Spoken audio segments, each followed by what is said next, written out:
Imagine a country just 90 miles away from the intercontinental United States that is on the verge of absolute economic and humanitarian collapse. If you don't know what I'm talking about Cuba. I first saw a video on this almost a week ago, but I didn't know enough to really say anything about it, and I was assuming that other bigger creators, at least it hasn't come up for me on my feed, would actually talk about it, and I just haven't been seeing it. So here we are. Cuba is in the midst of their darkest and deepest humanitarian crisis in their nation's history, and it's honestly not even close. From what I'm reading, it's not uncommon for people to go with 18 hours or more without blackouts, sometimes days at a time without any power at all. They have extreme fuel shortages, they have extreme food shortages, they have no water systems, they have no medical systems. Their entire system to function as a society is collapsing as we speak, and it's nowhere on the news. There's so much to talk about in the news right now. How can a story not get lost? But a country so close to ours getting no news coverage is mind-blowing to me. One of the biggest factors is why Cuba is in this situation is because of U.S. policy. As most situations, it's a pretty complex one.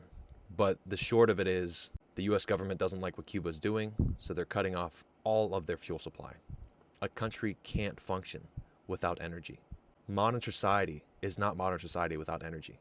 Imagine living in a society with no ambulances, no hospitals, no flights, no fuel, no water, no food. Imagine living in a time where even if you could hunt food, you couldn't refrigerate it. I'm not going to sit here and say that I know everything. I'm actively saying that I don't.